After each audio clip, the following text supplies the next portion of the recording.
commercial yaffe eno ya Uganda Waragi tugenda kukola 3D commercial. Twatandikira ku modeling, tuzze nga netuyiga ebintu bingi, texturing, okumodeling, ku UV unwrapping. So leero tugenda kuba tukontinuinga twakomejjo. Just mbadde nkyalina wano byemalirizaako, ndi kusetting up gundi eno. Abayina YouTube channel abasobola kugenda ku YouTube channel musobola okugenda ya Ned Films. Yeah. So asubire mwasuze bulungi muli okay. Atugende maaso. Twamaliriza okumodelinga ecupa yaffe no G-texturing. So wetuwefaanana netusaako netujembosinga ne gundi zaayo. Kyemanyi gundi TikTok yatandika okuŋŋamba biki emponinge, naye kankigumire. Naye musobola okusharinga, but there are no full tutorials on YouTube. Natandika okuzeditinga, nzirina wano mu PC, natandika okuzeditinga, natandika okuzisaayo. Naye nga nakola group, waliwo group gye tulina ya WhatsApp, mwenzisa link za videos ezo, naye nga teziri edited, just screen recorded. Zeman recorded throughout the course. So zentera okusa links mu group abasobola okufollowinga along ne bazifollowinga. Ejjo twakoze ku texturing ne kukola embossing wa gundi agenda yali ku cupa ono nga weeri wano mu kifaananyi. So ecupa yaffe nawa eringa yawedde, though tugenda kwongeramu some imperfections, twongeramu fingerprints okugifuula more realistic, kireme kubeera so plastic nga kiringa omuntu ekiri made okay, non-realistic. Wengenda mu render, this is how it looks like.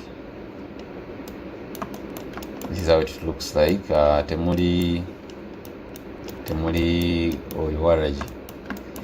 So tugenda kuba tumussaamu tikiko cast keys mubenga mulaba byenyiga wano. Yeah, life contains themes that some may find uncomfortable and has restricted reasons. Regulated goods and biki bannange TikTok mutwesonyiwe. Okay, let me first share wano katono tugende maaso. Let me share with people beetaaga okujoininga live eno.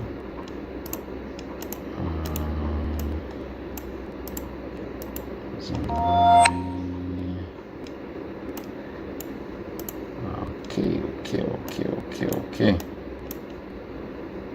think that's it. That will do. Okay. Mwezokola share TikTok yemanyi obengira tukoze ali 3D agamba bevel and emboss. Yeah, twabikolako then tukoze tutya okufuna ku PNG. What do you mean PNG kano? Ni ali graphics kyotegeeza by PNG kano. The way I got these images, by the way, I nakoza ChatGPT na upload this image in ChatGPT nenjigambe nkolere the labels. Very simple. Tuwetaga kugenda zifuna anywhere, but you can use ChatGPT nekuwa labels ezili flat. Yampadde, let me show you them to use. Yampadde wobanga wetaaga label yonna for any product, you can use ChatGPT ne creating such a label. Very good.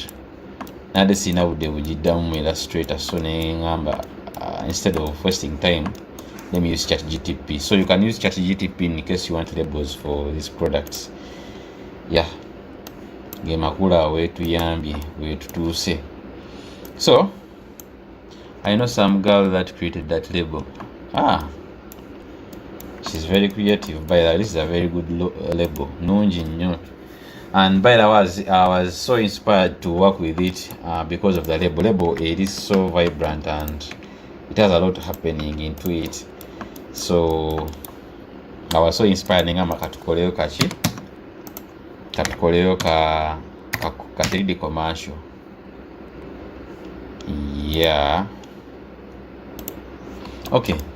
So label twakitaddeko bulungi ne tussako ze emboss ezigenda ku gundi ku top cover, ne tussaako eno emboss eya gundi ne zino eza wansi ecupa so that ebenga erina some friction on the ground. Twazissaako just to make it more realistic. So let's add in some kawaii gundi, sorry, waragi.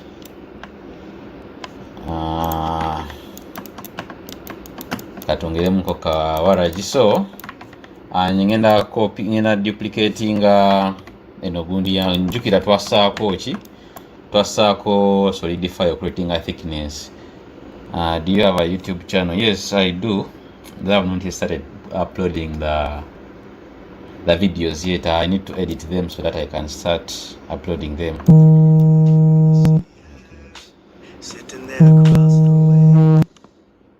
Nasonyiwa mukatono nina kuwalwa akasimu kamala okakwatako okwo bambi temuvaako.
Guys, nansonyiwamuko katono waliwo essimu ebadde nkubiddwako ng'ate eri important, so I had to pick up.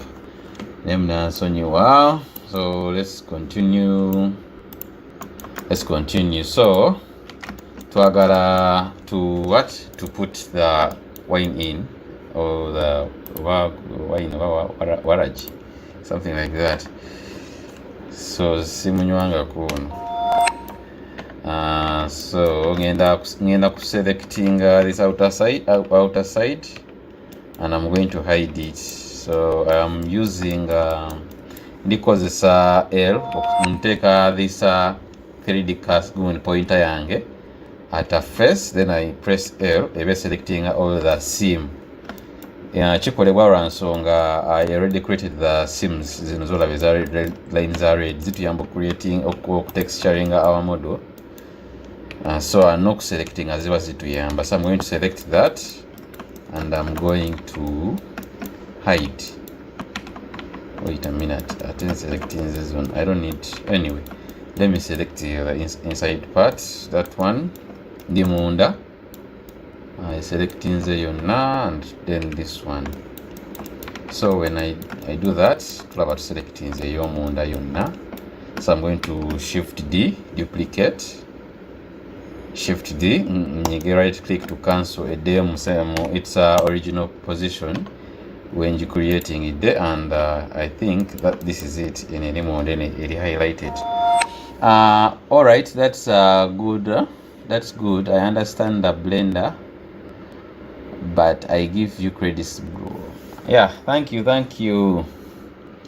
Suki, webale nnyo. So tumaze okuduplicating gundi yaffe. Number one, tulina ogiscalinga muko katono cause zino duka duplicating ze from this inside part ya bottle yaffe, so tulina ogikendeza mu katono zireme okulike to something bakiyita overlaying, ziba zigenda rwanagana which one is on top. So tugenda giscalinga mu katono nnyo nga kali unnoticeable even, so that we have separate zirime okuba nga zeekutte ne wano ntambuzeemu katono. Eno waggulu twetaaga gube nga gukoma somewhere here, so we don't need this other upper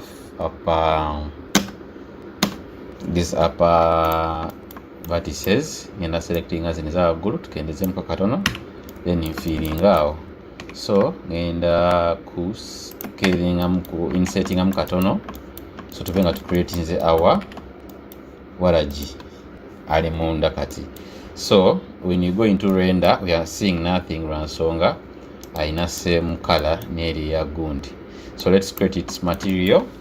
Ngenda kujja wano, zino zonna eziriko eza bottom ngenda zijjako. Your life is restricted in recommendations and search results for 10 minutes due to low quality content. Search as black gundi blank or bloody screen. Anange appeal. Shakati tulina kukola ku mwenge kangu hiding kakwekele beri eriko yava appealed.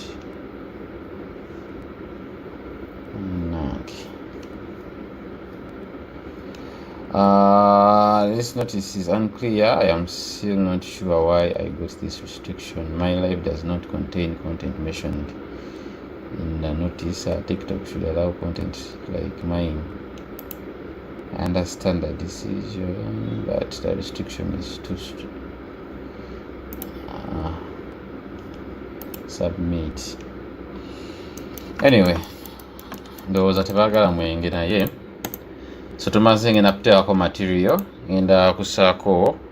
I'm going to use a glass material. Njisizaako, so I'm going to reduce the reducing the roughness tufune that smooth nani. Tusobola okujja ne tuteekamu wano. You can get if we don't have time operating a material, we can get a whiskey material gye tusobola okukyusa ne tuteeka mu kala y'eno gundi eno. Kanteekeko bottle etalina gundi, this one. Whiskey tekuli E. Whiskey.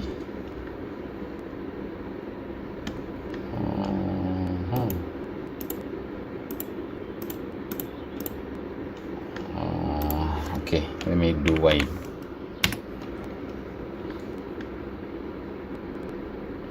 There's red wine. You can choose any material gyoyagala katuseeko eno. Unpacking. So we have something like that, and that is too shiny. So tugenda tereza this reflection index. It's okay. Eriku 1.33 yeyo reflection index ya amazzi. So anything liquid. Nayo neyagezako mixing this and this and this. Transparency, I'm going to put this back. I don't need the gold in. I can also turn this to this yellow. So you have that. You want it to be more liquid. Anyway, at creating a yafe. So ngenda kozesa glass.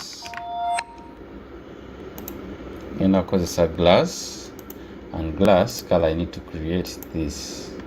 I need that color, and roughness inagisa all the way to 1, all the way to 0. Then reflection index say 1.33. Okay, so I need to mix it with a transparent shader. So inajigatao ntwale ku side zenu tulabe what we have. Ekyo tulina ngenda kendezaako reflection index yeno glass.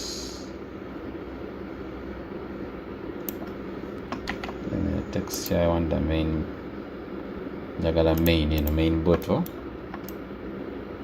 So inakendezamuko a reflection index to something like that.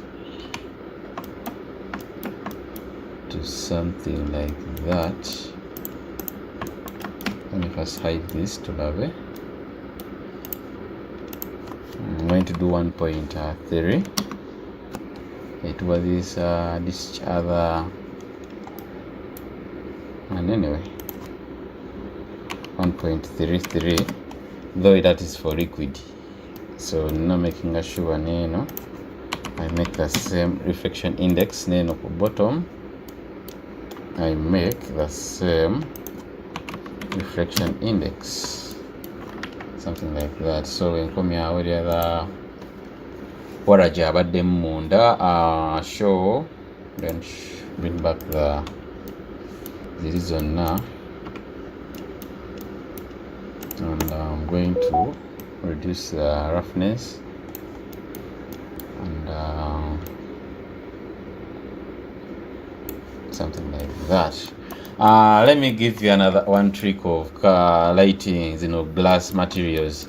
Glass materials ekiba kirungi kozesa these lights gundi zino, cause ziwa that sharp edge, gundi ya edge ya light ku gundi yo bottle or anything. So we can delete these ones.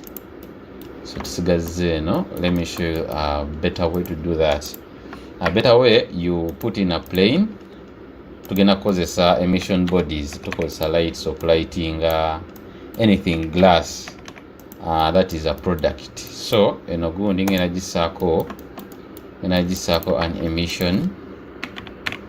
emission shader. We'll delete the principled. So I need to control this emission shader and gradient texture. So and I'll control the gradient texture ne color ramp. So tugenda connecting a color to factor, then color to color. So you have something like this. This is the best way to light glass materials.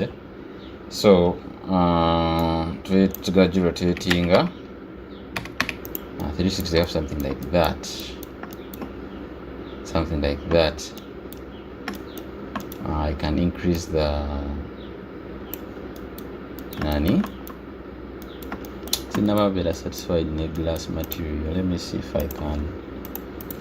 Let me see, because the glass is not yet acting. How you know acting? Let me first see. Clean glass. Okay. Let me see how this is going to behave.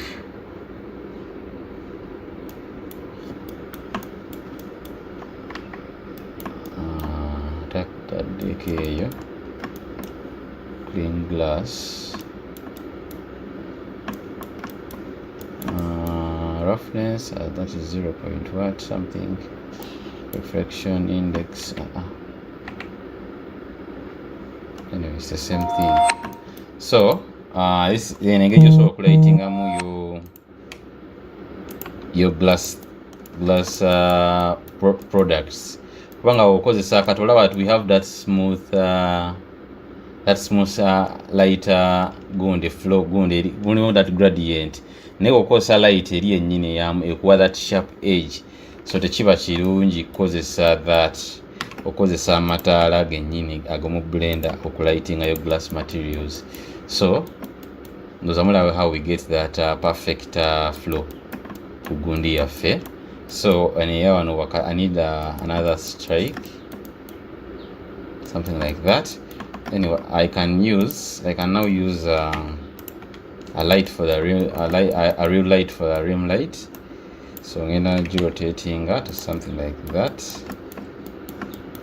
Though I say new, I need it to be on top. I'm just doing this. I will call the final scene. And I got some inspirations from Pinterest to be just nyagala to call this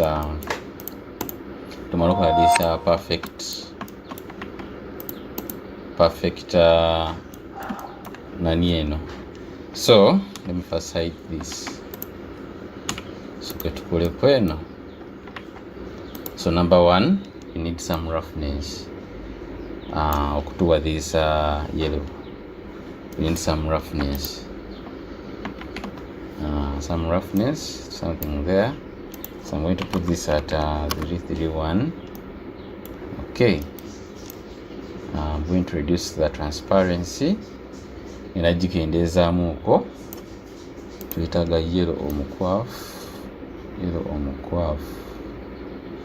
Okay, so olaba lighting eri jagiramu wano kweno video appeal and confirm that visibility for your life cannot be restored in recommendation and such results.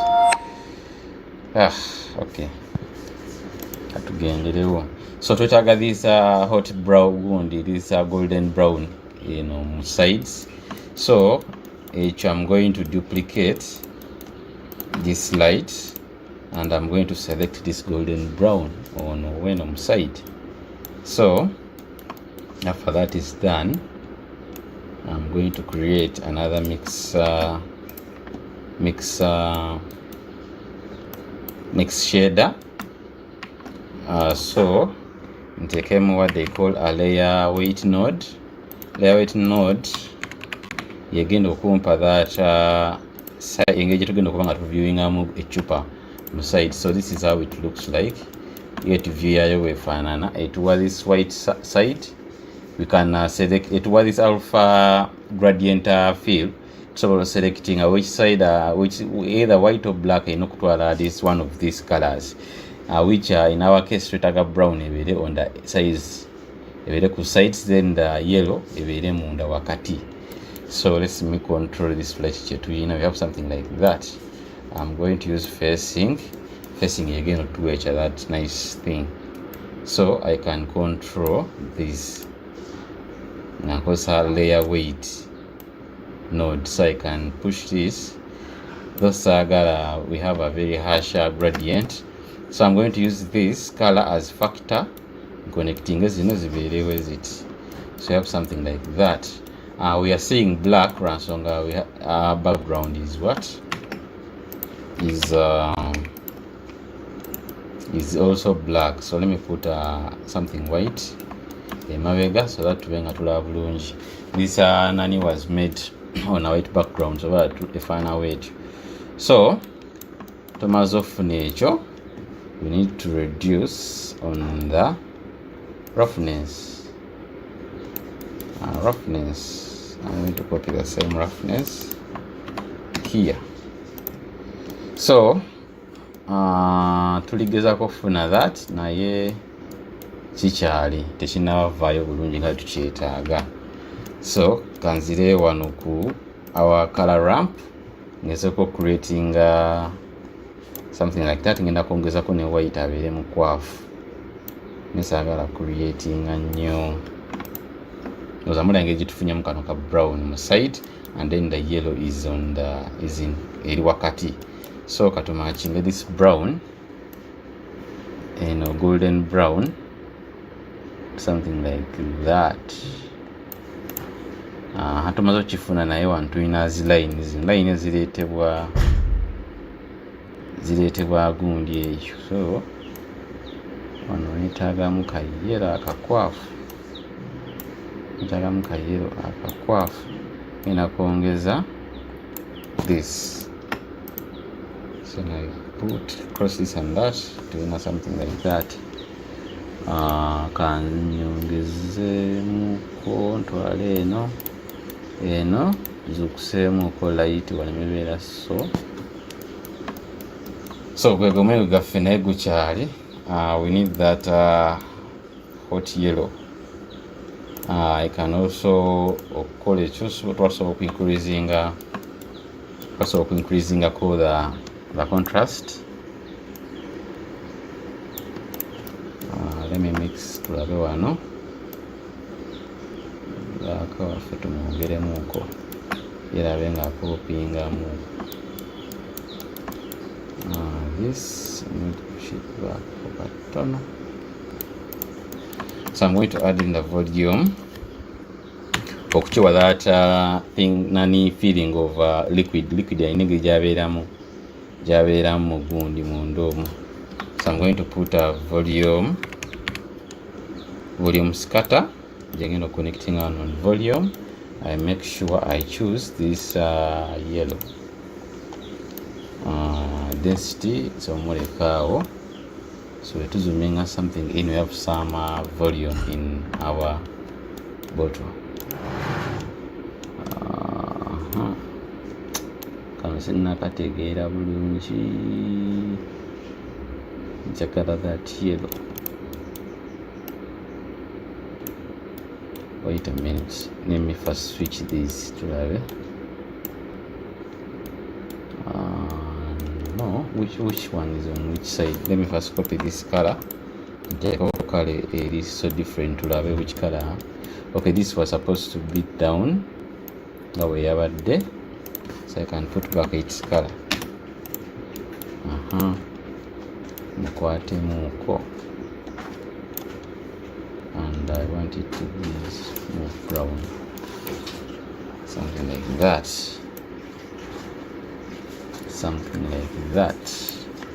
and this yellow tenaba popping guys, na popping nga wenjagala.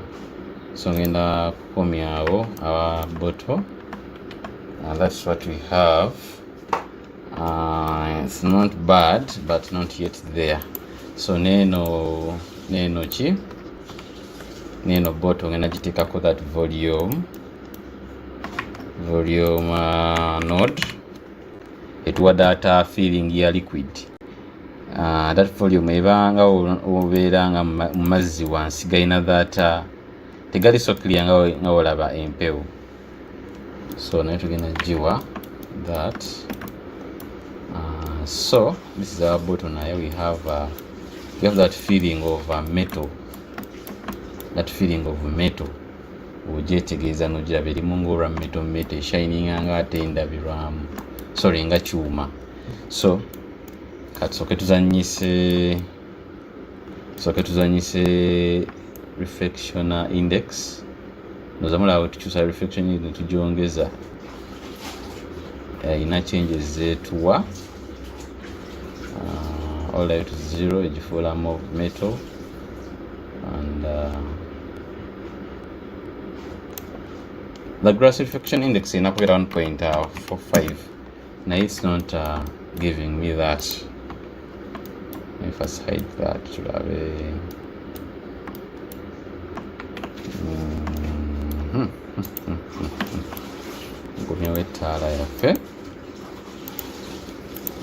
sure, I'm going to save.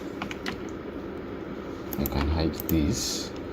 In the background nyagala eberenga emitting some light. Tula light webange giitamu.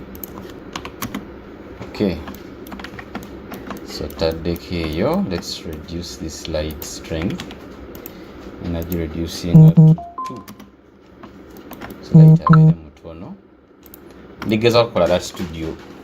Nkoze no light okufuna that studio light tusobole okufuna the exact color ya guno omwenge. So let me first hide the bottle again. Tulabe. I'm going to put it somewhere here that I need it. To 10, I think. Yellow. Let me control the layer. Like increasing this somewhere there. So we have that, but it's not so yellow. I'm going to delete this node in your transparency. And I did jaw zero. I'm going to put this orange, golden orange. I think that is not bad. Let me try to reduce it to something there, something like that.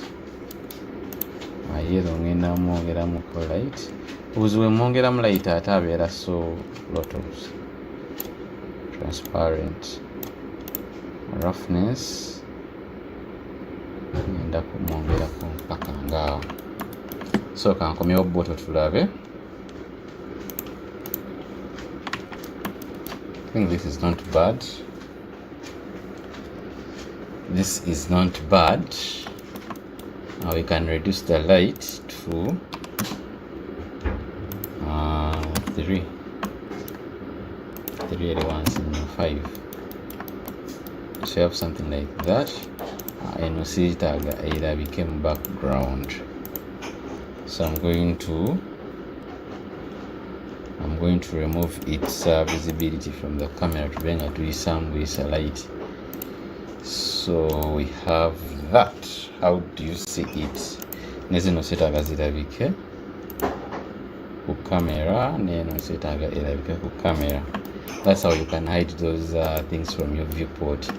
No sigaranga or laba bulabi gundi. So we have this, which is not bad. That's our bottle. Ya Uganda Waragi.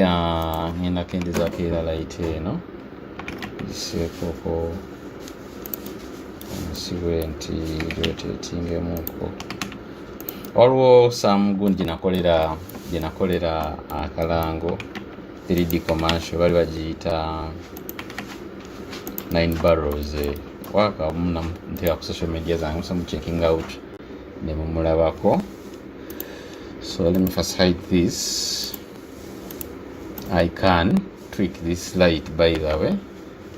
Method endala gye nakozesanga kukwata mukono light osobola naye mumyusaamuko, osobola naye muwa that color n'omurigging n'abeera ku bottle y'okuwa that realistic feeling. So bring back though ata akyusizza mode yaffe, so ngenda muzaayo ku white and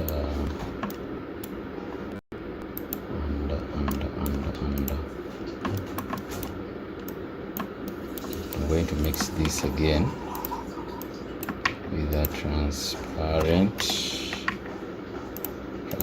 node. Yellow. Oh, let me use a translucent. Translucent ky'ekintu ekiyisa light. Nga onalaba olugoye kana buno obugoye obuliso what? Obugoye obuliso light, obuyisa light. So you can use that this translucent node of creating that effect. So I can push this all the way to middle. Wano nenteekako this. We have that tuligezako kufuna that vibrant color. So nagenda gikendezaamuko. Sikeko nagisembezaako side zeno. So tukuleetinze ekyenge. I can give this color to love to create in the chenge, which we are going to be changing mu maaso awo obutababowa nyagala tandika okutegeka siini yaffe. So we have that. Then the other thing, osobola okugezesa ku muting other shadows. You see the effects you have. Wazijako shadow y'echupa, you see what we have, but ekigundi y'echupa tugyetaaga. Shadow gyenetaaga okujjako yeyaki eno eya wine gundi waffe Waragi. So something like that. Mulaba kyetugezaako okufuna. We shall be changing it. Nsobola okwongeramuko bump ya kino ekigambo. Let me see it. So kyongeramuko ka bump. That is going to be tugenda kuja Waragi text. Wano ku nani tuteekewo like 3. Let me do 4. Kisitukemuuko nkibadde kibuze. Kisitukemuuko. So that is it. Let's start creating our scene. And gundi gyenge tugenda okuba nga tukolako. Let me share it kanjiteekewo awo. Na scene ze njagala tugenda okcreatinga kati. That is Pinterest. Kanfune gundi eyo tukiteekewo awo mugirabe. The first scene.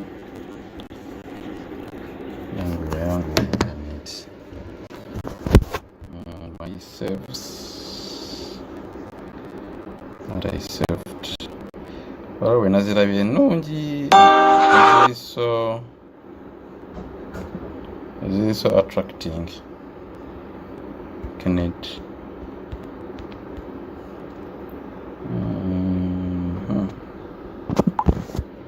There's a different link one, so let me share. Let me put it. Go and even to Giraffe.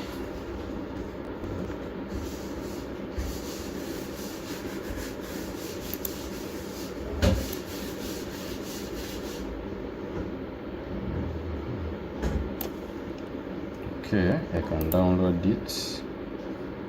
Select perfect. Download. Guys, I'm downloading. Just katono. I share the what? I share the scene. Ngeje tukende jiwanga tujikolamu. Now.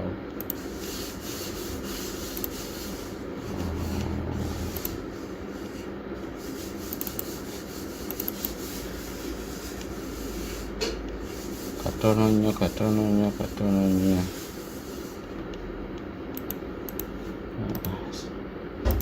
It's not this one. It's not it. I think it's this one.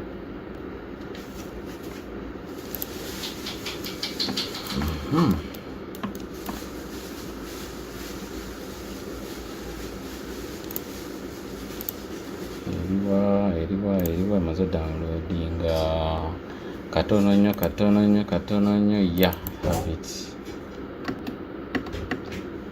This is it.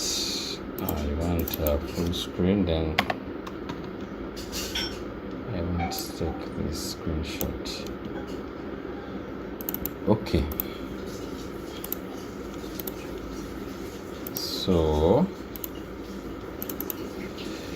senior face oka gye tugenda okuba nga tucreatinga image editor.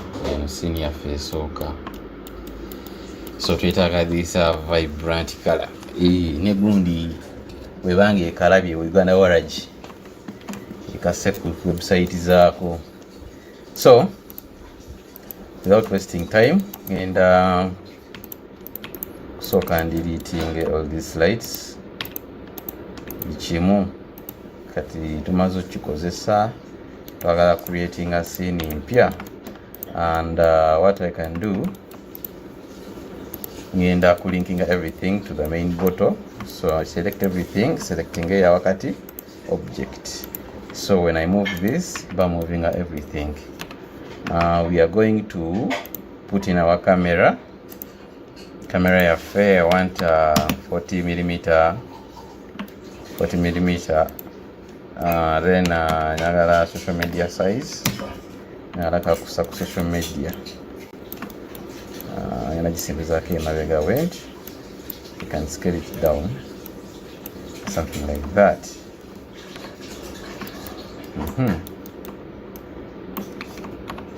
And scale it back like that.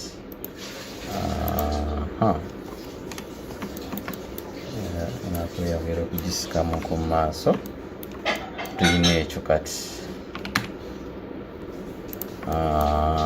We need this structure eno gundi gye bagikoleramu. So ngenda kuteekamu our cube. I scale it down. Nokusooka ne rotating ecupa yaffe at that angle. Make sure we're selecting eri gye twazisibyeko to that angle, something like that.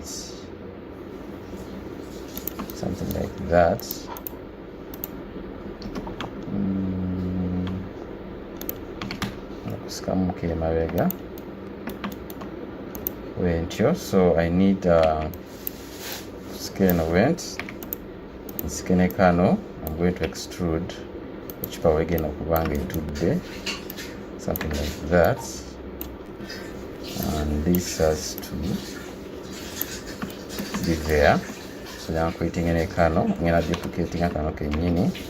I'm going to rotate it on the Z axis, that is 180 degrees.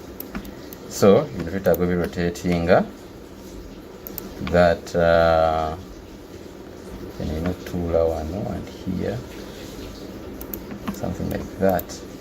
So tula somewhere here. So ngenda mu camera view yaffe, you see what we have.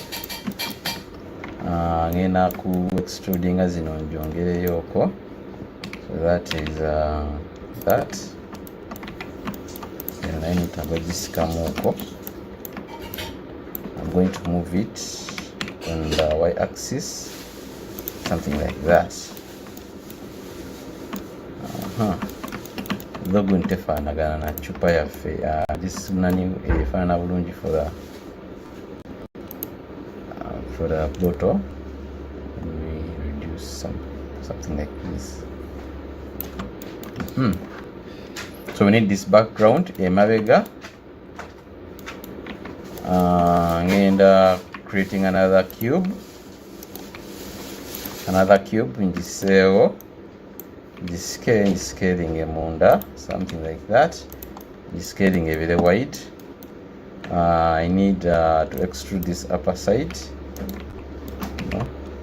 And then selecting the area one. See, I want this skirepo. Then on I need this kind of side weight. So we have that also.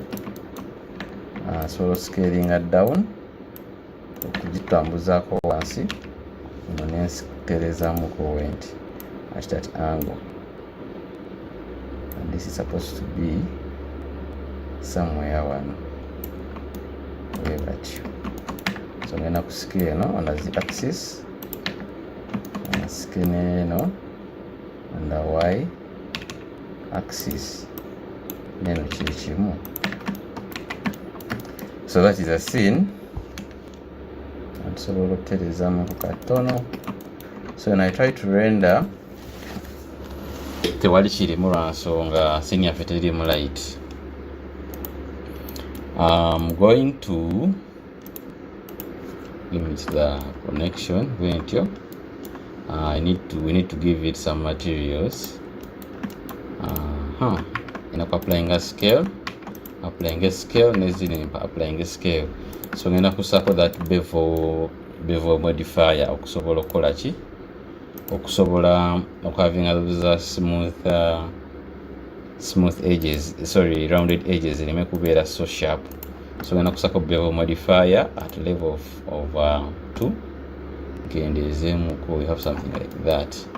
Nkwate zino zonna, I think the modifiers, something like that. So we have those rounded edges. Katika tuseko the material that is going to be concrete.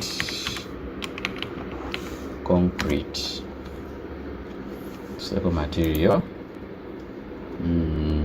Tusobola okukozesa waliwo ono, wabaawo ono.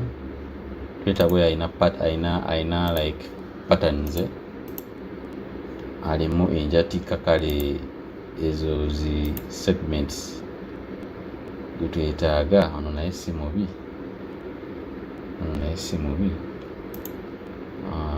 ndabe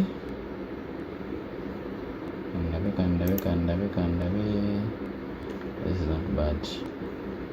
Ina mulungi. So ono gwengenda okussa kuno kuzino eziri mu maaso ezisooka.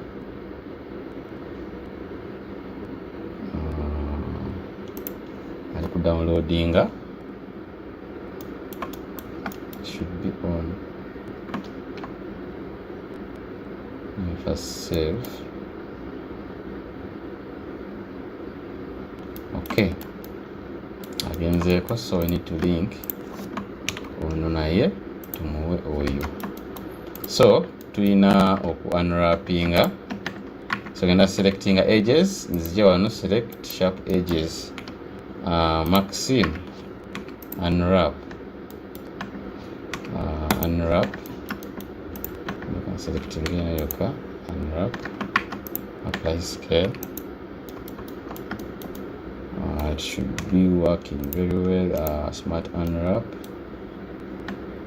sorry, tulikozesa UV unwrap, so we can put it to UV because tukozesa UV okuza unwrapping, so ntusiza from generated to UV kyofala twali tu unwrapping twali tulina kyetulaba. So that is kind of better. So ngenda scaling akeno down, inakuja mugundi, I scale up. Texture ekendeeremu keremebeera nene nnyo. So neno kyekimu, I can scale this up tube nga tulina ekintu bwekityo. So bwenzirayo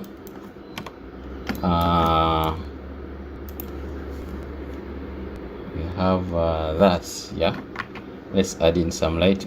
Kati ono murenda yono yatusaayo light eno wansi, waliwo light source eno wansi ekuba light nejja neyakisa this background and these other surfaces. So tugenda kusaayo an area lamp. Tulina ogitunuza waggulu, wetutyo ina scaling amuko munda njisike njiteke wano somewhere here. So we have that, and I think we need to zoom in. It's an animation, tugenda kuba tuja animatinga enajisa somewhere here like that. Lighting ina musako wansi, I'm rotating aligning ne gundi eri, something like that. so alightinze buto yaffe nga mulaba. So this is warm. Ngenda kujja wano mu temperature. I'm going to use something like 2000. That is warm button, too bright, something like that. And this is so orange because it says 3K. Okay, so we're going to apply an material on that, and we are going to UV unwrap and something like that. Kino kyetulina, which is tekinatuuka kweno level, so tulina fixing ekyo nakyo. Light yaffe it is so vibrant. Sorry, it's so yakanya. Let me first put it at let me first use that tint. Okay, that tint would work, something like that. But not to get some other material tugifunire concrete awolwo nalabyeko emabega ayinza otukolera, awolwo nalabyeko emabega agezeeko ono tulabe taga okubeera mu those details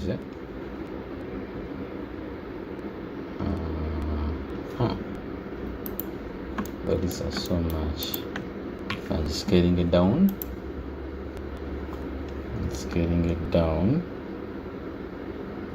pattern is something like that. So today, no, doing that. Not yet there. Tugenda just come okay, mabega to create that depth. Ne light yayo tugenda just come ku emabega, this emabega to create that depth. Okay, so we need let me first correct the light for return to and back to white.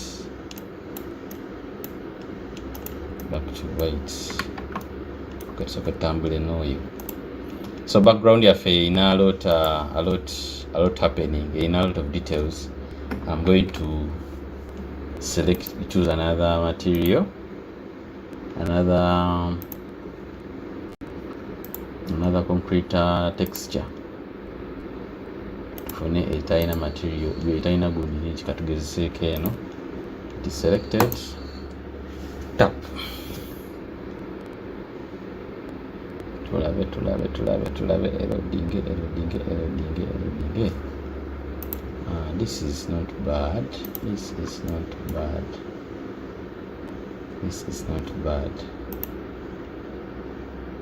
Okay,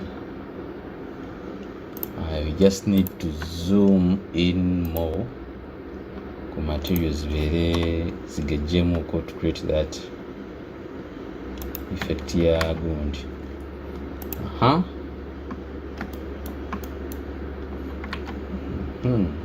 So material tugenda gyongerayo ko wansi, something like that, and I think ngenda gisikamuko.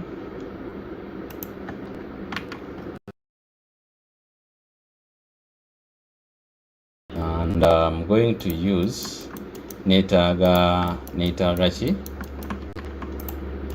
eno bumps zino zibe nga zirabika zine like cracks eziri wakundi ezo spaces eziri wakati. So ngenda gisaako the modifier gye nakozeseza ku gundi, that is I'm going to use linear. Sorry. It is supposed nosooka nenjiwa some more loops so that gundi tegifuula smooth. So nziseeko mala okusaaka ekana hard wano mu corners, sagala beere so smooth.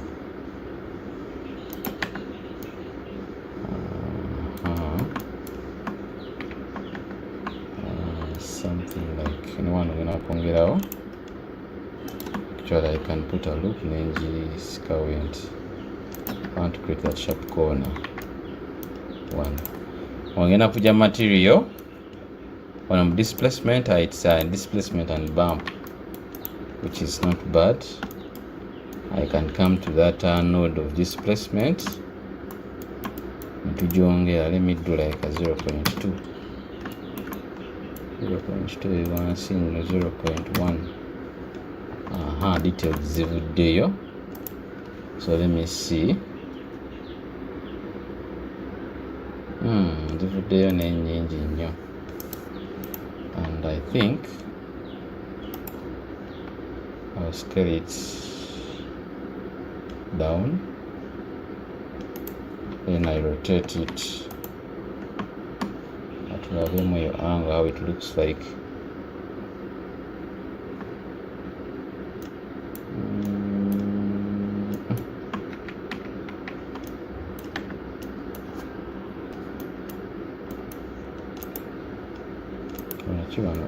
Wait.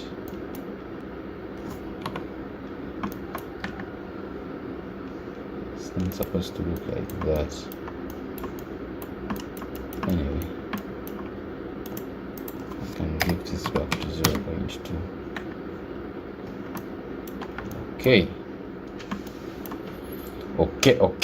Okay. So, I'm selecting a light. I'm selecting this light. And I'm samuko wansi eno. Mwongerako wansi. So we have that. I should. Anyway, let me not do that. We need lights za kebulungi kuno kugundi kuzino nanka. So ngenda rotating katono vent. Take our vent to fune this light ekuba kuno. We need to make it more warm. Let me say 4,000. 4,000. I'm going to do 3,500. Okay, so katujuwe rim light. But by first of all, soka oji group, jiteka mu group yayo yokka, so that lights tugenda kusako zigenda baza affecting ayo yokka. So I'm gonna creating a new group for it. It's going to be main bottle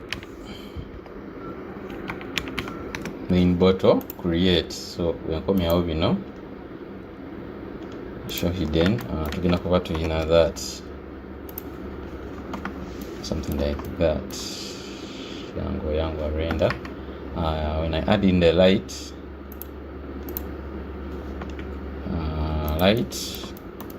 ninjikuba egenda kolanga rim light, so I need to put it waggulu wayo eyake in that direction, and I want the speed to be 90. Ebenga ekuba yo yokka, something like that. Chakubire yakannyo, sagala yakennyo.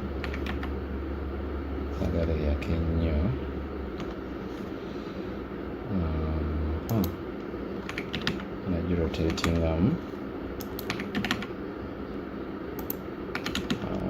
skemoko. We need this room light yeriko. Because 90 I can do one, and something like that. So this is a very good effect. Twagala and light affecting a bottle ya fayo kaso ngena kuja mu properties za light nzija wano ku shading, light linking, nagala again yake on the main bottle. So you can see yakira eri kuba main bottle yokka, main bottle ya fayo ka, and it's creating this nice room light. Perfect. We need some depth of field. That is so important, very important in cinematic space. And I'm taking on that so that we don't see there nnyo, and that is good. Naye mabega gundi texture sinnagitegeera, kansooke nziremu ngikendeezeeko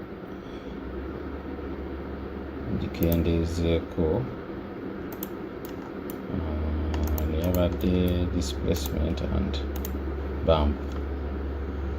Let me put it back there. So you see, I'm going to rotate it. That's okay.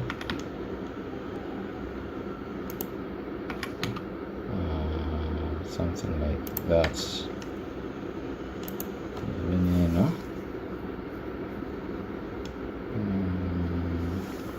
Details nyingi nnyo. 0.01 yakanzikendeezeemuuko zibeere entono. So we need tumaze creating eno front side, sorry, rim light twetaka zino ez'omu side nazo. In duplicating eno light yennyini, I'm going to apply the rotation and kakola kabeere katono, nka scale nka rotating at that angle, nagala kabe nga kakuba bottle yaffe eno ku sides way but. So that is going to be this other side way but. So katika tulabe what we have. Something like that, which is not bad, but kakanyo 0.2, something like that, which is not bad. So tufunye this rim light here bottle yaffe, and we need to also push this other side. So ngenda gitambuza, ngenda duplicating gitambuze this other side. I rotate on the y-axis, so to bring atufuna neno side. Ekyo kiba kiwedde. We need some light okukuba wano wansi to create this dramatic feeling. Ngenda kufuna eno eya waggulu. I duplicate it. Where is it? Nagiteeka wano, njagala ekolenga light eva eno wansi, so nagiteeka somewhere there, and I want to give it that warm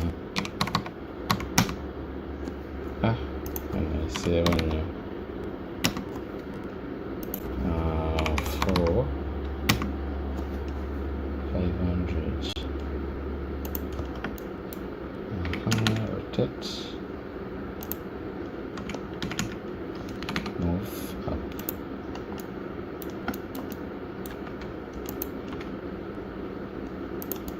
This positioning of lunge, something like that. It's not bad, but see wabi. Light neeta kwongeramuko, badde yisaamu nnyo gundi.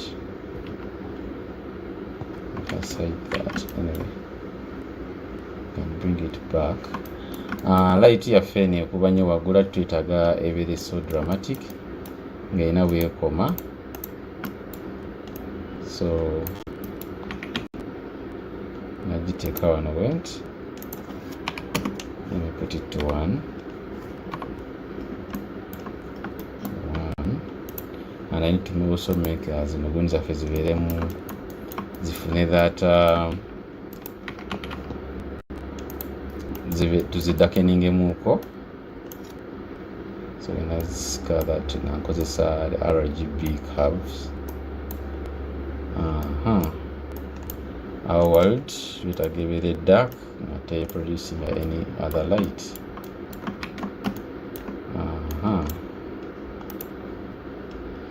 So let's see, the bottle is there. Wadde nafuna that dramatic a dramatic feeling. So ngenda selecting all these, ngenda ziteeka mu BG, that is background, and I want this light, light eri wansi, to affect the background. So ngenda kujja mu light linking, njagala binge affecting a background yokka. Very nice. So twetagako ne light okwaka wano. So buno nabo ngenda buselectinga, mukolere new group, ngambe front BG. Front BG eno ina kugisa gundi ya background eno. So ina creating another light. This is going to be it, and it's going to be point light, nenyangano light, affecting only those ones. That is going to be front BG. So affecting only these ones. So that means that because says that linking method of having this light in again okukuba kuno ne kuno. So that's how you can use the linking okusobola okufuna ezo gundi zonna zoba oyagala. So ngenda gifulamuko, ngenda jwala yellow nani. I'm going to scale it. Sagala benge egira nnyo. I can give it a 2 and take somewhere there. I can also add some warmth to it. So mulenge gye tugezaako kifuna.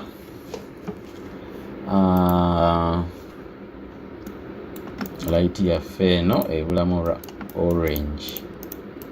This is wait, let me do 200. 200 is 200, 2300, 2500. That is not bad. So mukiraba engeri gye tugezezaako creating that. Okay.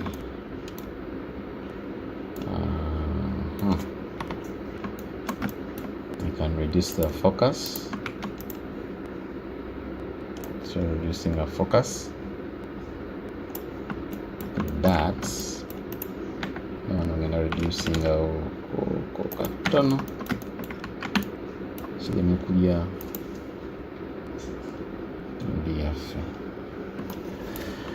Tumaze creating a gundi eno naye we need some light okwaka ku sides of light ya boto ya fevereko ne some light eno maaso, because now it's just black and it's sort of a silhouette. It's more of a silhouette style. Ngenda so can scales, you know. I gotta come somewhere here. We have that dramatic feeling.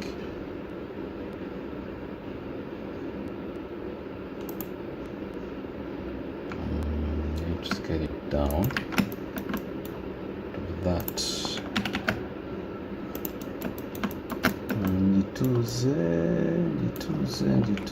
Gituze. There. Egezezaako ne wano njagala ekwate something like there. So I can also pull this up katono wedge.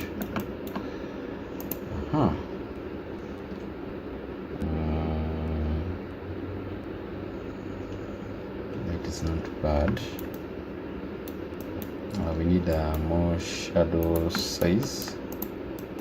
So I'm gonna selecting an awansi. I can use 90, creating that nice. And I end up increasing up light here. And I'm going to do to 800. Something like that. Now, yeah. ate tuuse no waggulu, ate nyala waggulu wano wabeerewo shadows. So ngenda kendeeza light era down, ngenda musembezako close to the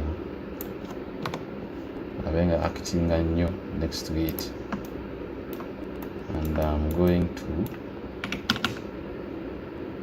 rotate more abenga akuba nnyo ku kisenge than kuba eno waggulu there. So light eri tumukendezaamuko katika tuwe ecupa yaffe ka light eno mu maaso, duplicating, I rotate, rotating in the other angle, so it's going to face this side like that. Ecupa yaffe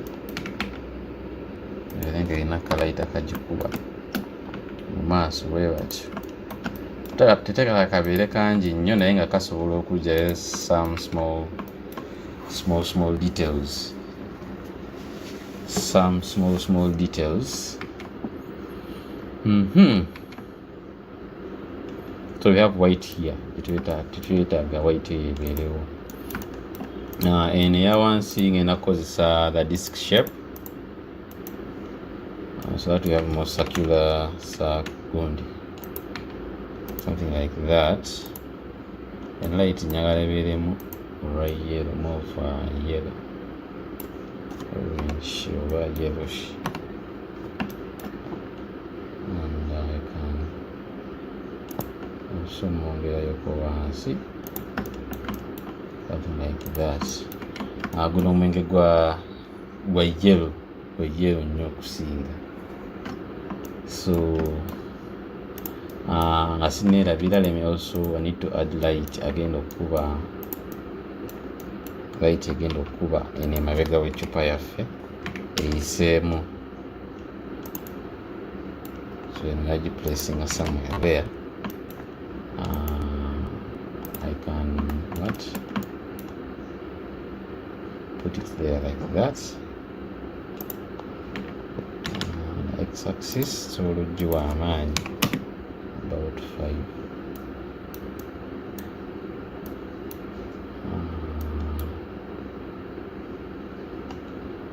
Ate reflecting bouncing back, bouncing this other light back. We don't want that.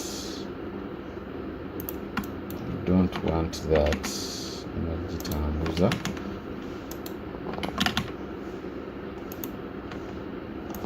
there,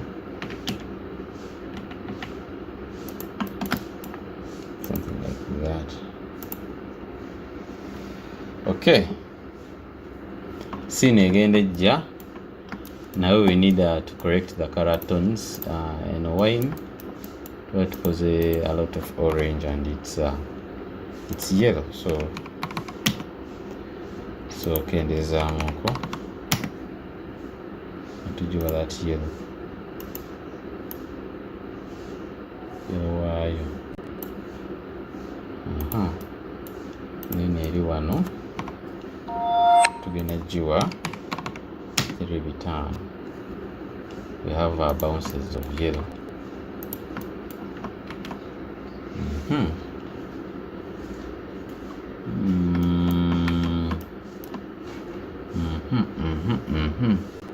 Now light ene very dramatic, ene kuba wano wansi tena sanyusa bulungi, so ngenda gyambusaamu awenti ereme kwakisa gundi yonna, which is not bad now. Ate eno let's put back some orange. Perfect. So this I'm going to mixing energy. Yes, let me say press spot. principal BSTF. I'm going to give this that. I'll make it transparent. Make it transparent. So light na here kuba wansi no. This one I think we should make it yellow.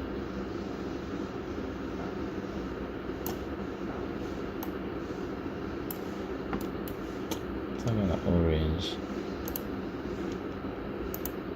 There.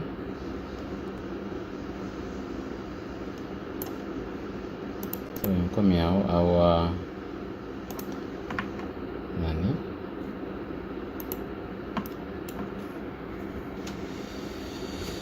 Doing that. Now yeah. Kyaganye mu wano wansi kandizeeyo white yayo. So I can switch back the warm tone. Energy reducing 0.5. The zoom side nazi scaling zibenga zaka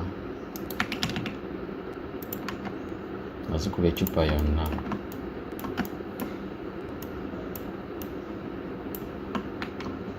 Something like that. Ekuba ecupa yaffe wano maaso. Let me see, I can extend this background ere emabegako.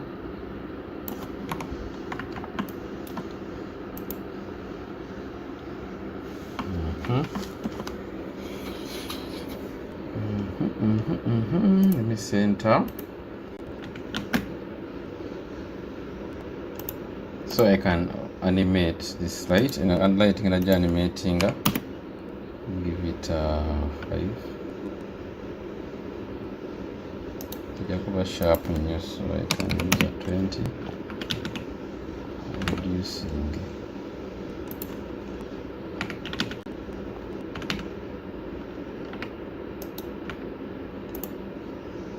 Something like that.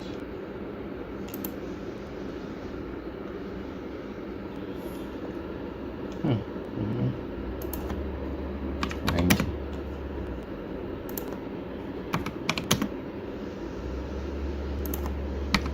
Zero 2. So extending this up. I can first scale it up like this. This came for a good word.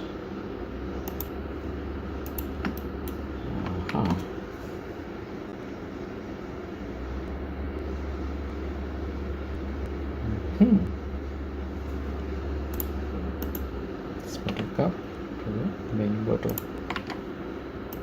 So to something like that. Something like that. Let me work on the contrast and okay, there's more. And echupa twagala ebenge rotating into animating in a camera. This is going to be our first and again our first camera. So in the animation, let me see how it goes. Like animation in engeri je jange rotating.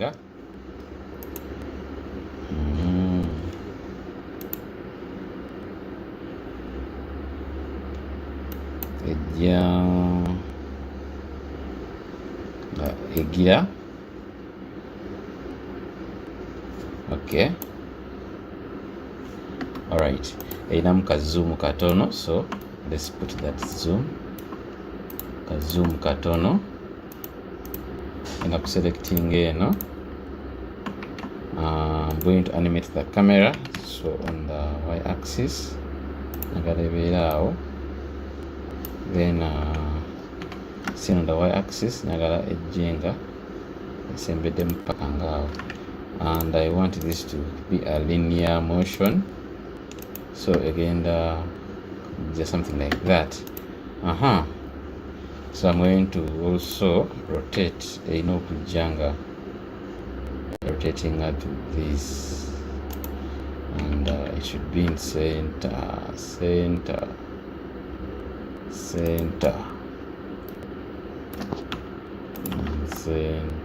somewhere there. So ejja wait,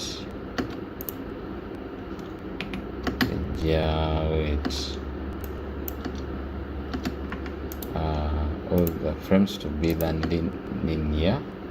So we have that is our first camera, 103 frames. So ejja wetyo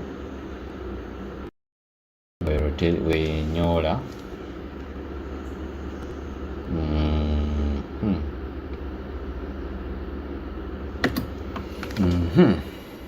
nice. Can I wait if I can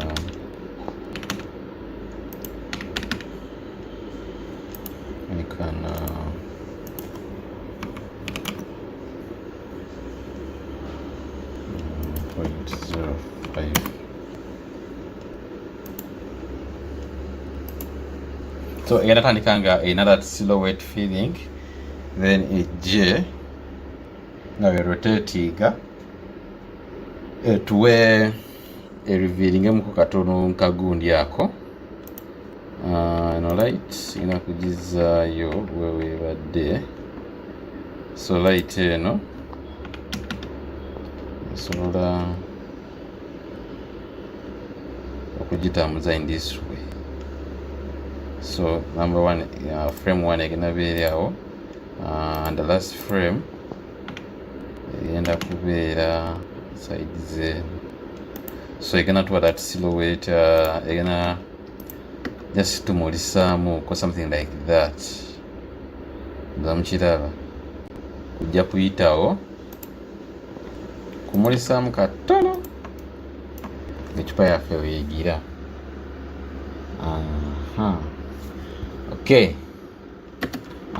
turning up making this background to rotate the other way round. So I'm gonna applying a keyframes on this other side, on the last frame.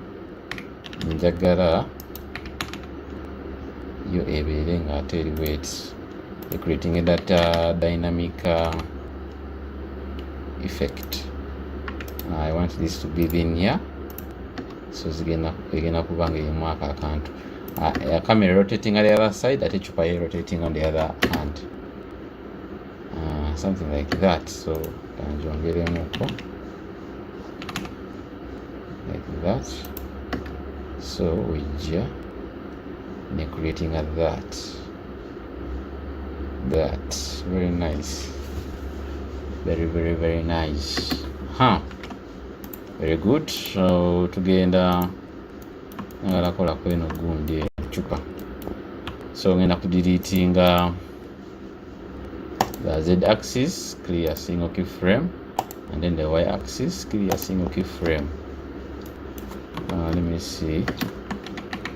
Anyway, that one. We did some light kana akantu nako. Tekatuwa light bulungi lwansonga kalinamu that metallic nani ate metal to reflect metal in making ducts reflecting out of light. So positioning that light at one position. So ngenda I can let me select a label, nyongeremu ku roughness to bring I have something like that. So I can also put that same roughness zino gundi endala tube tuyina that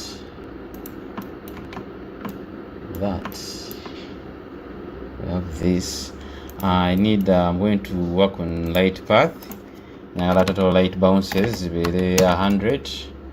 Diffuse I'm going to do 32. Glossiness nyagala funa that very high gloss. Volume 32. Transparency can leave that there. Then indirect light, I will make it 50. So now you have some details. The one sinalaba kigambo kino bulungi, sinakitegeera bulungi. Neno wansi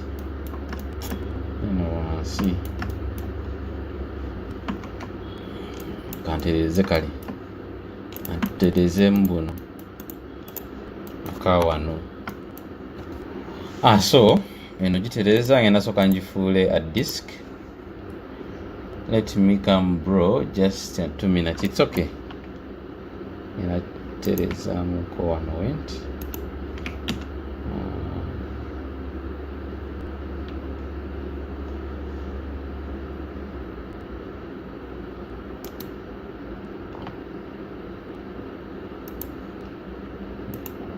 Something like that.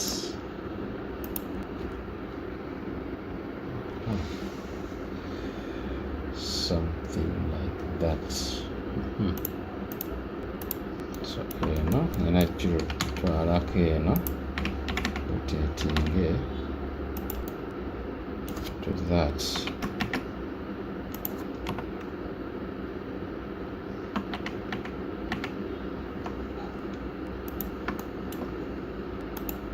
Waggulu and selecting rotating like that.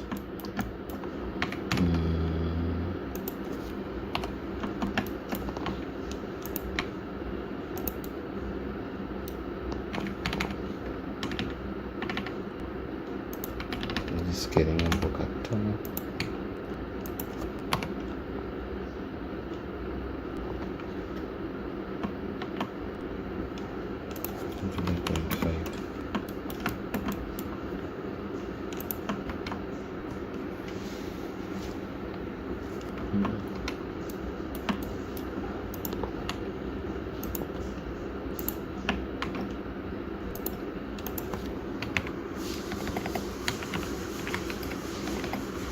Whiskey.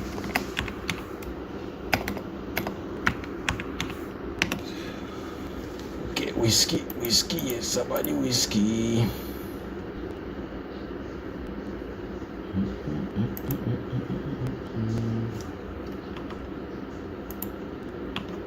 Wine. Okay, beer.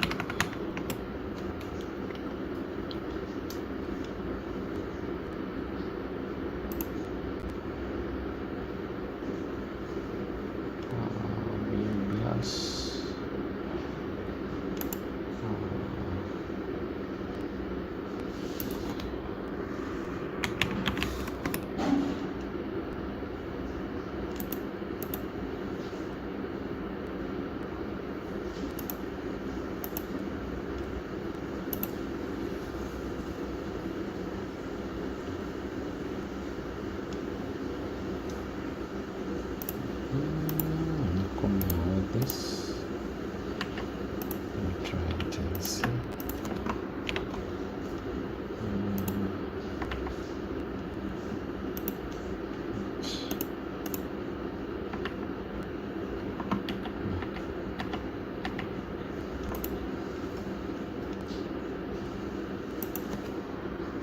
Liquid.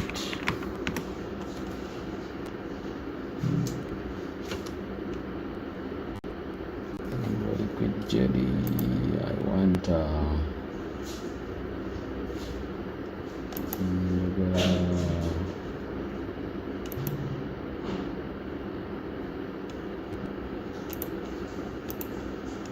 glass. Shove it in. It's going to be glass.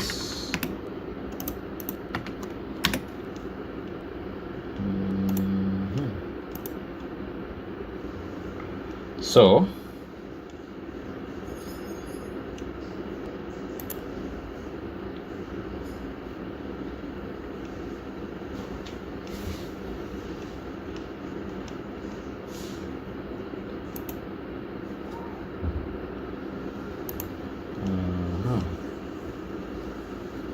glass, then I take another new glass shader.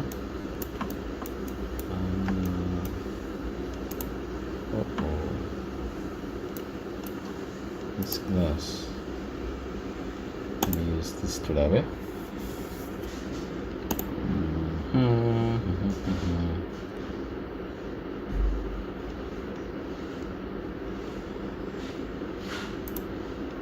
Wait, what that's feeling? Let's skip the other one.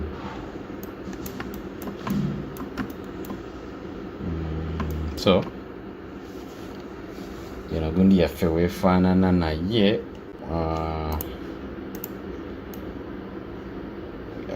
this is the animation, so we need to animate the bottle.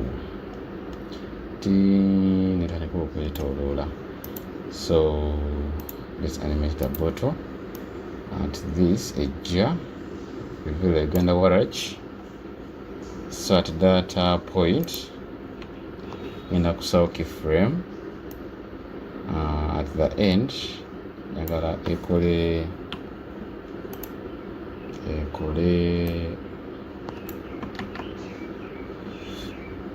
ki a revolution of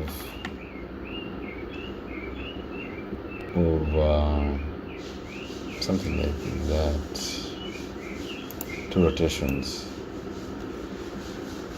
Okay, tekize lwa nsonga we need to tie it ku gundi twetaaga ogikola ki okugiwa. So I'm going to put a what? Ngenda kusawo empty. After I put the empty, and I'm just scaling it down, I apply the rotation. Empty, ngenda okusibako this. Control P. Mazo gilinkinga, so ekikola ffe tambulirako eyo gundi, so ngenda girotatinga, ngenda rotatinga empty back, something like that.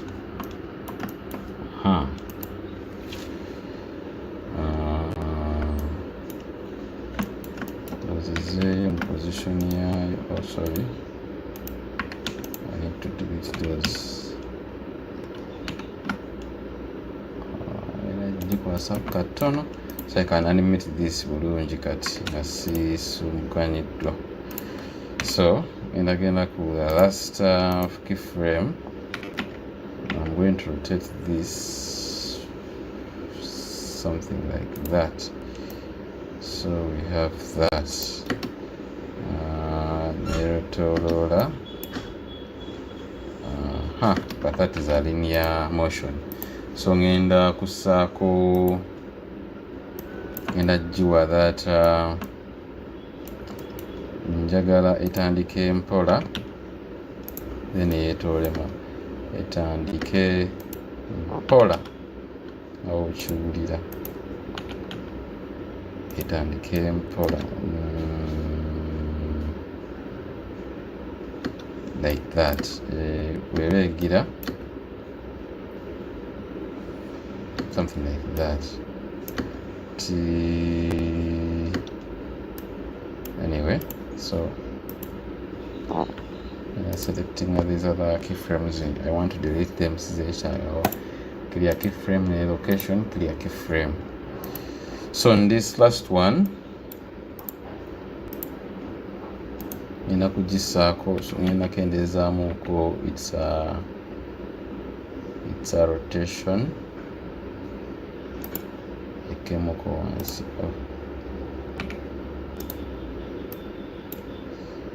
that keyframe, something there.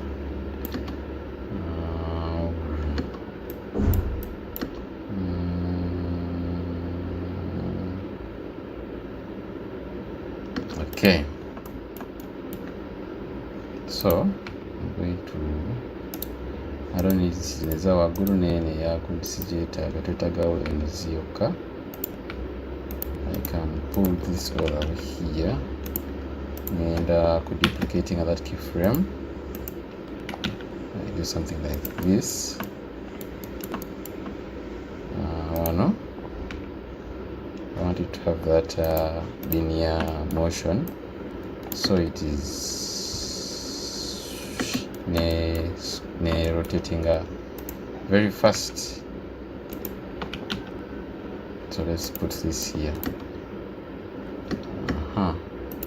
So it's playing amoko ndabire mu gundi mu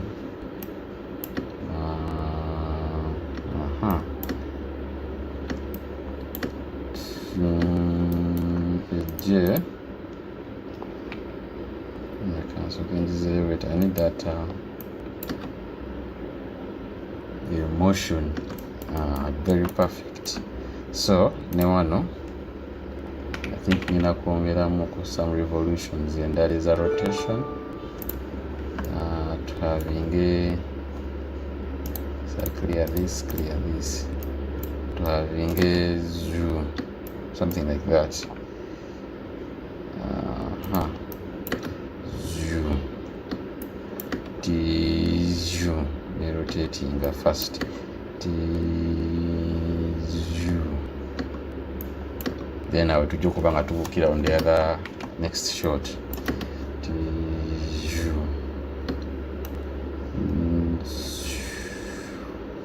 Okay, rotating nnyo, so nagizaayo ku emabega there. Delete single keyframe, delete single keyframe, so it's zoom.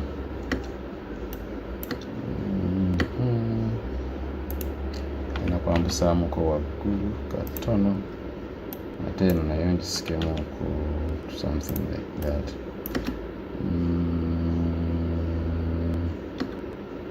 Etandise nnyo sigenda kusikamuko kano katono wenti.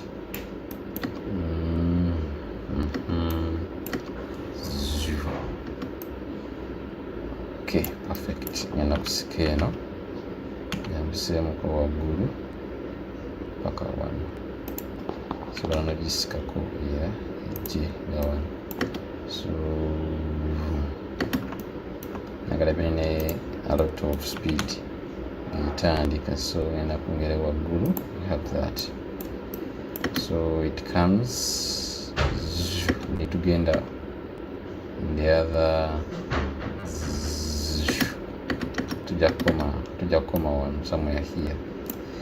So I need 94 frames. So we come perfect. Enagisica nyagala tulabire wano bwe tuti. I delete single keyframes, so it comes zero.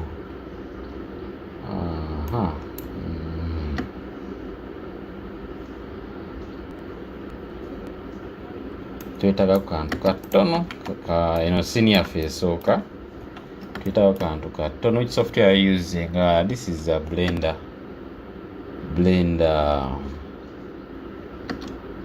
Now I can start eno keyframe esooka, I can push it the other side and let it anyway.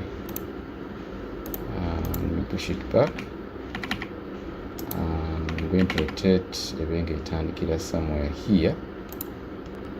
I'm going to delete these other keyframes zimbuzaabuza. Okay, so I'm going to extend it more on this side and scale this somewhere there. So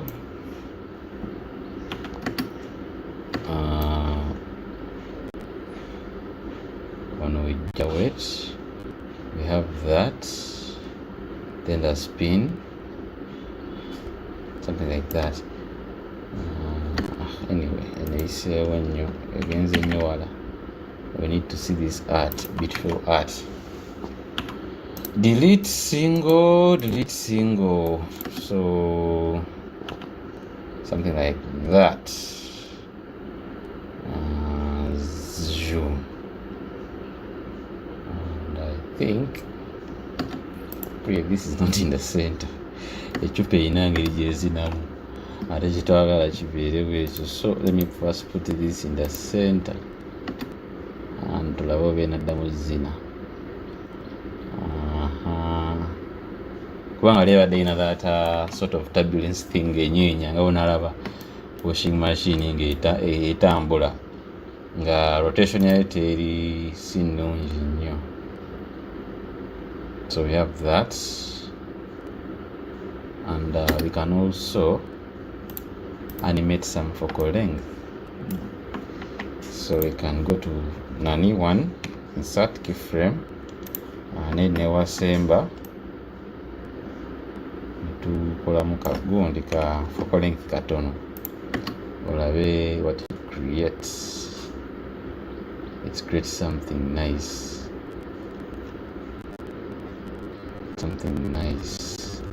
camera yaffe motion mutono omusonga ena kustendingako camera on the y axis katono wait to having that perfect zoom in. So then when I assemble, let's do something close like that. So it's something like that. Very nice. Very nice.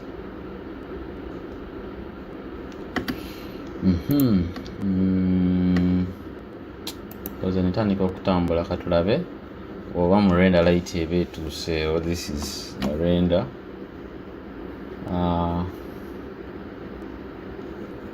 Ndabe when I try to play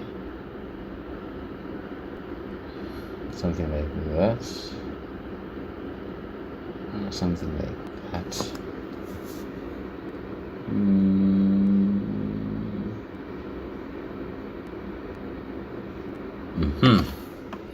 So let's add in some make it more fun. Sini yaffe enyumyemu naye it is mubulamu some element of life. So tugenda kusamuko I think some fireflies. Then color ya bottle. And then these bumps ziringe ziri munda sinazitegeera bulungi ziringa eziri munda. So let me do a displacement and a bump. You see if we can get that better effect. So I'm going to do bump jangenda okukozesa the same height second normal. So when I'm settings, I'm going to change to displacement and bump. So katulabe if the bump can give us some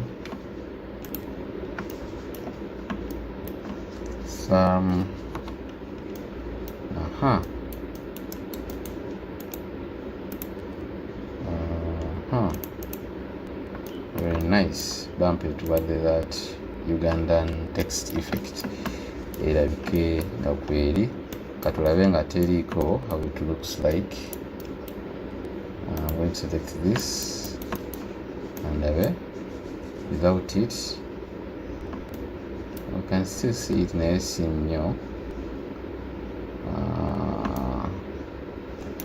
Si wabi I think ajja kulabikira mu render teri kulabika lwa nsonga it is not rendered fully. 03.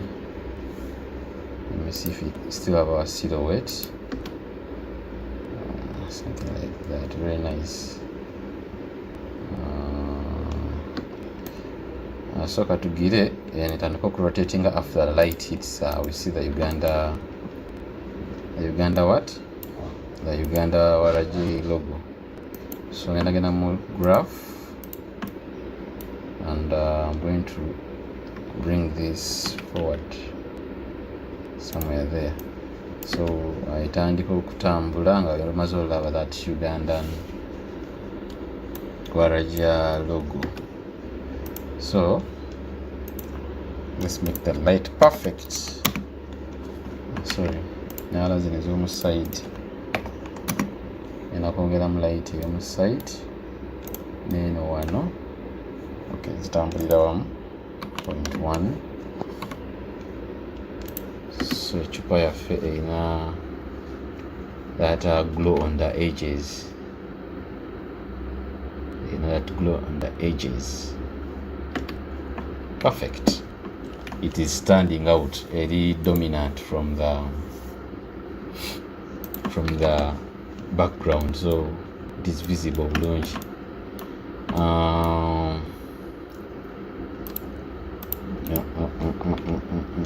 Let me see. Why do I fall? No, sorry, omwenge gwaffe. So without this side, doing something like that. Webanzizaako everything. Gubeera we gutyo.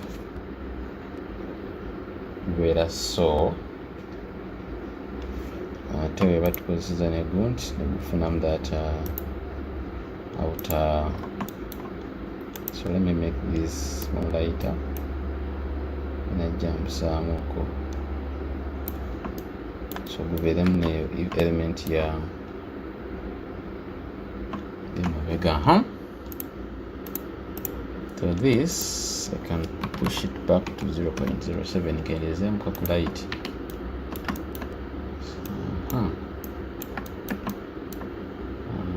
This is going, and again I'm having some the bumps. So something like that.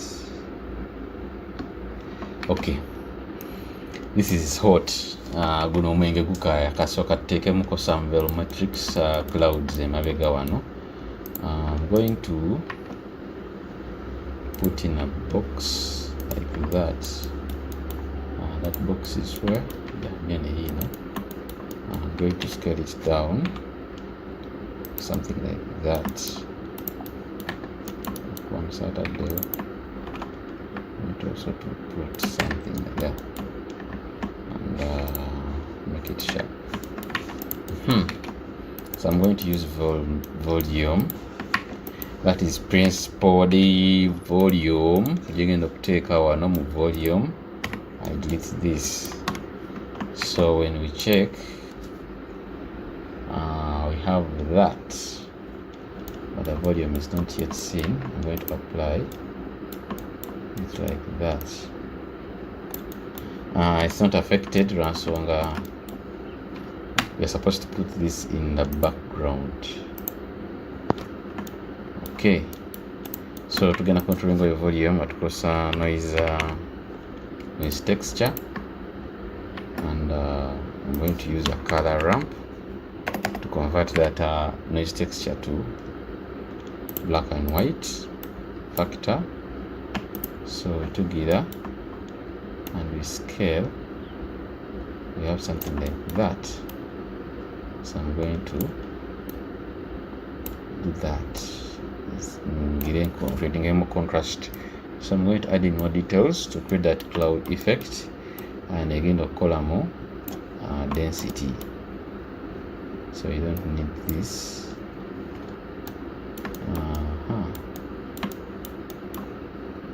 Noisy wafe wachi tanakola. So I don't need to see that. I'm going to take up wire to a wire frame here. Let me see density. Mukatuta ogwongeza ne gufuka gwa white. Let me do blue to bring it so tutaba so gulaba.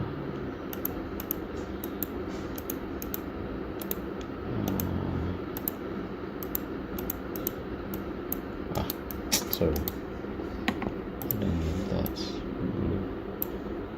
Tekulabika, but it's there. Just need also to increase this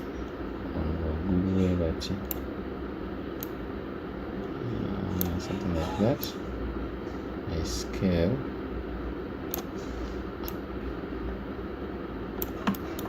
there. So ngenda kugwa animatingamuko nga nkozesa mapping node. I connect a vector to vector, then I also use the texture coordinates.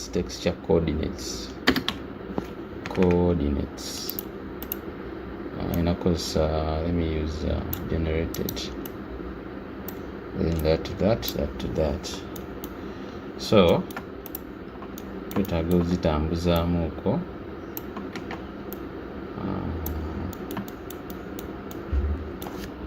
Okay, we can rotate.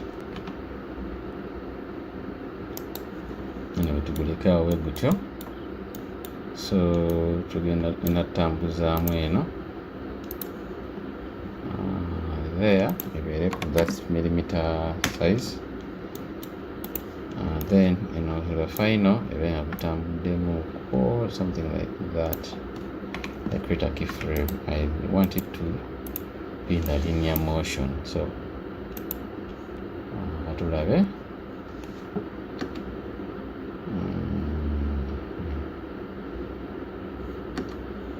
Gudduka nnyo, so ngenda kuwanguyaamuko sagala gubenga gudduka nnyo. And I think so genda in the opposite way, so I'm going to the negative. Insert keyframe. So something like that. Gutambula on the other side. So tutaka kulaba gundi yago.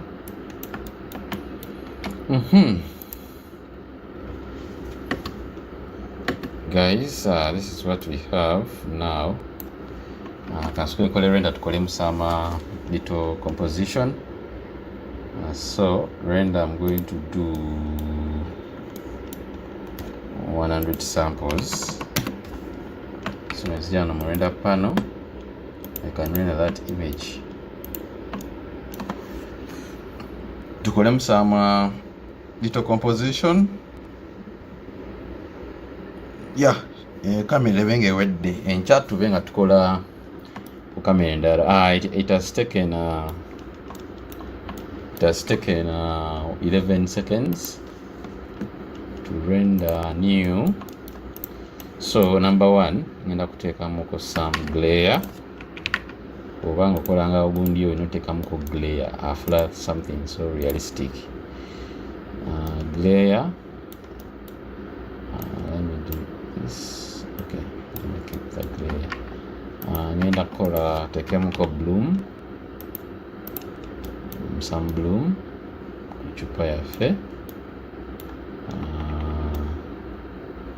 Which is not bad, just mukendezeemu katono.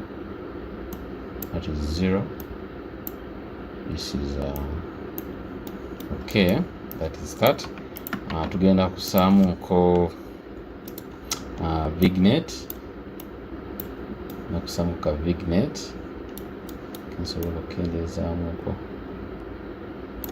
nako katono. Ngenda kusaamuko this lens distortion. Saataaga mungi nnyo. That is enough for that. Okay, neno tugenda kwetaagamu some little light from maaso.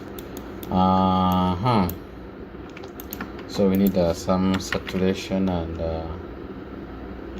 okay, we need color balance.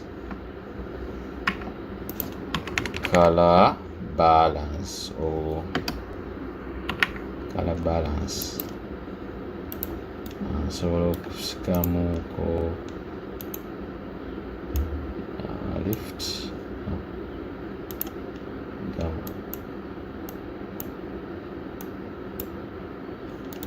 Kizikiza nnyo ate kyendabye vignette ezikiza nnyo this other side. So katuteekemuko some light eno mu maaso ga having some details ezimu zibe nga tezivaawo zonna kizikidde nnyo color balance kansoke njesonyiwe for now. So concentrating so I'm going to duplicate this light eri wano, shift D nsikeko eno ku sides eno. So ngenda gikola 0.01 ebeweddeyo 0.03 0.08 1 wine yase naye revealing the details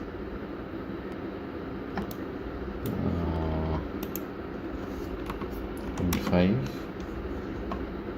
yeah just tulabayo naye wali okay. I can also increase on some, so kongera ku light here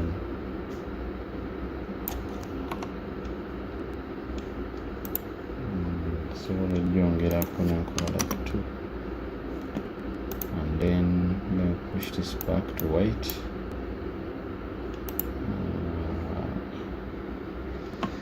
No,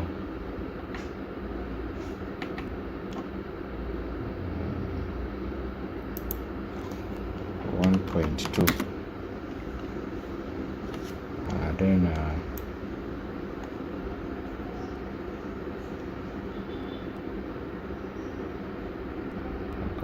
that shadow, and I'm going to pull this to something there.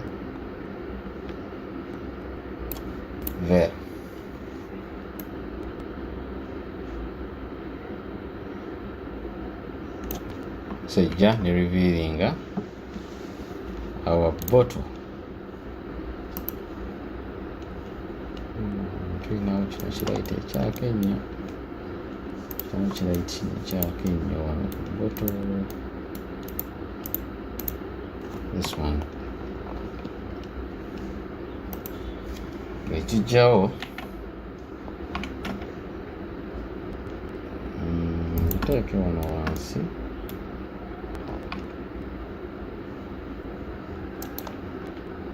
scaling or light engage picking up from down here, and so limiting the spread here to level. Okay, that is not bad. Yakanyo 0.2. So sagala zi competing nagala benge erimu akaaka naye ate singa sikangi nnyo.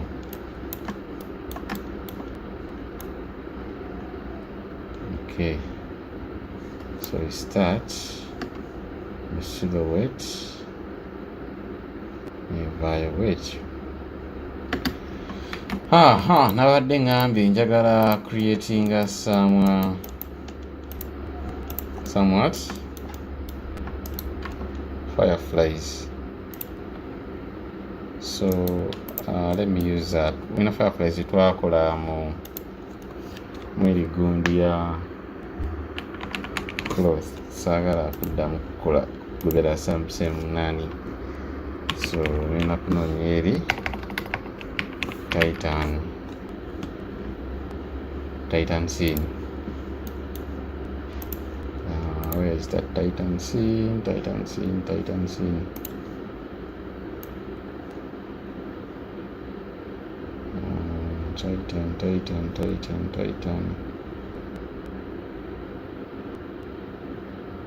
Nonya scene eti njagala okujja mu ziri fireflies, sagala kuddamu creating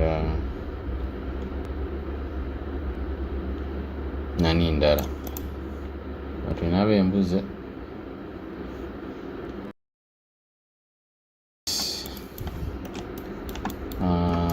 Creating a new and again acting anga anyways tugenda japisaamu enkya. So that is going to be our animation. bwetyo bweri bwetyo bweri.